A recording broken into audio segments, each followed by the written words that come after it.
My first encounter with David Ayer was at his house. And he said, he was like, you know, I don't want to just do a superhero movie, man. I want them to be human beings, you know? I want it to be rooted in some truth. I worked really hard to create a grounded film so you could feel like you could drive down the street and look down an alley and see Deadshot doing his business. Or pass Harley Quinn, you know, in another car with Joker, which may not be a good thing. In this very dark, gritty world that could almost be reality, it doesn't seem as surreal as some of those other movies you see.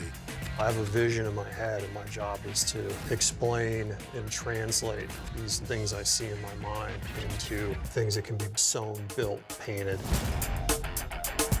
Great collaborator was Oliver Scholl, the set designer. He pulled me in directions I didn't want to go, and I pulled him in directions he didn't want to go. And the end result is spectacular. Superhero stories are inherently fantastic, but the approach was very realistic.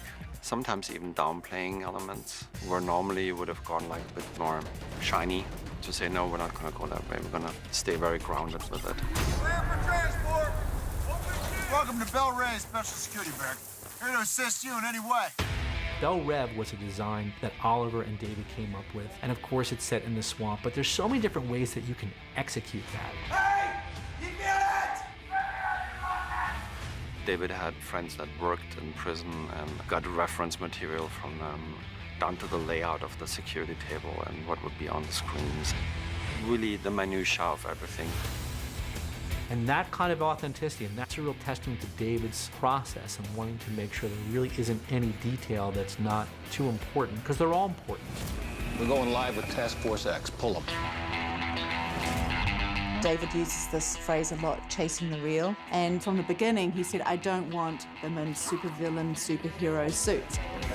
He was very interested in how do we find that person in the reality of our world and then heighten it and distill the iconography of the comic book characters into this reality. Kate Hawley, the costume designer, she had a lot of different potential examples from the different characters because of the comic. And it was really important for David to give them a sense of grittiness, so they had that sense that you could find them out on the street. I'm beautiful. Yeah, you are. There are so many intricate little nuances that people have spent a really long time working on and thinking about. So I appreciate the time they take, and all of it's incorporated into her costume, her hair, her makeup, her props. They're an incredible team. One of the guys that turned out to be a real treasure for me in the journey of putting this movie together is a gentleman by the name of Rob Couts, who's a Toronto tattoo artist. It was simply going to be, hey, help me come up with some tattoo ideas for these characters. But in working with him, in these conversations with him, that the characters sort of grew and evolved.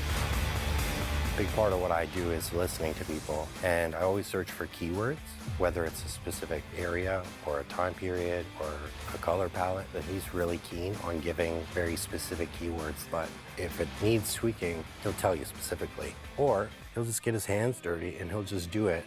He'll make a little sketch because he knows what he likes and he knows what he doesn't like. Each tattoo on everybody has its own specific story. You know, there's Enchantress, who has these very specific tribal tattoos and hex signs and ancient magic runes from grimoires and things like that. Everything with its own specific sort of language and history. I mean, the process was kind of interesting. It started off with a little bit of tattoos, and they started growing. It was like everywhere. My entire body was covered with tattoos. And during sort of that process of trying to find the complete look of the character, I was like, yeah, the more I don't look like me, the better it's gonna be.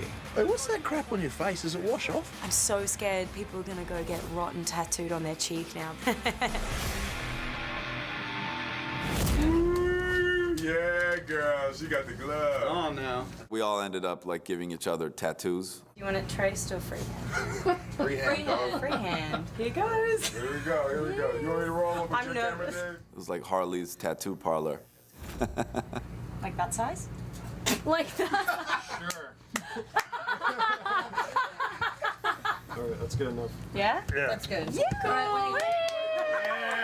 The wife. So, Wait, we gotta clean it. I think with the hands, adding Adding more? Yeah, like just some random surfaces or something. What is this? Yeah, that one. Oh yeah, that's yeah, that's good.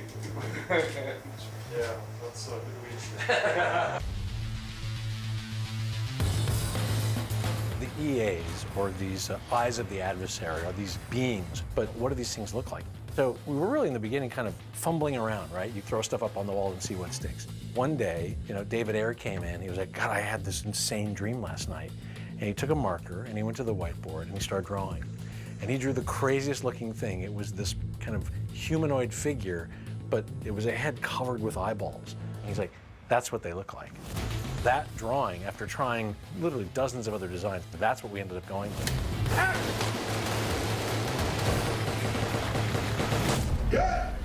So you guys then tactically move into this space. If David Ayer is going to do a single comic book film, Suicide Squad is it.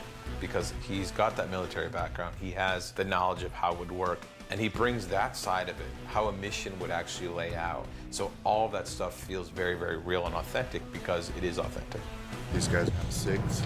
These guys are gonna have gloves. A couple buddies of mine who are, former Navy SEALs came in to help me out with the show and to train the actors in weapons manipulations and small arms tactics so that when people are doing things on camera, they're doing them correctly. A lot of movies these days, action sequences can just be filled with explosions just for an explosion's sake. But in this movie, everything is more surgical, like a Spec Ops unit, and how that Spec Ops unit would conduct their actions on an objective. We're definitely outmanned, and we have to navigate that knowing we're going to be running out of rounds really quick. So it's about surviving that. It's about being resourceful. And I think a lot of people will appreciate that. You never lose ground. You're always on the offense. You're always attacking. David makes sure the set stays populated with experts in everything that you could possibly have a question about.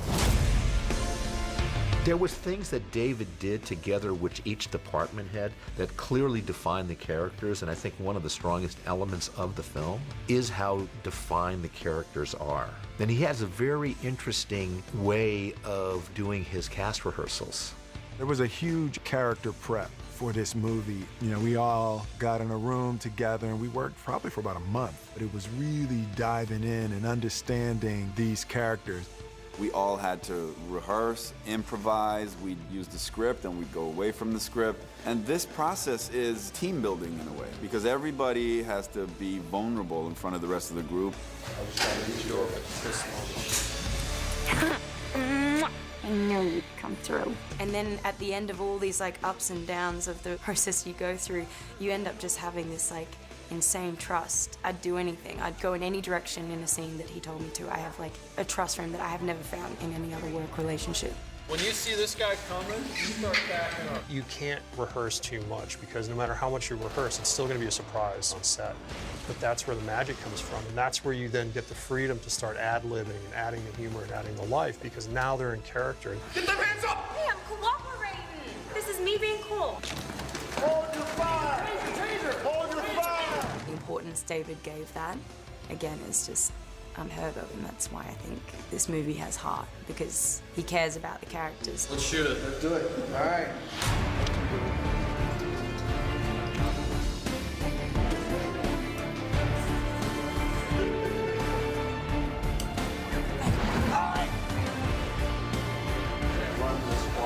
All your work, how it comes together into the frame that the camera sees, it's really high quality work. It's really spectacular when you guys are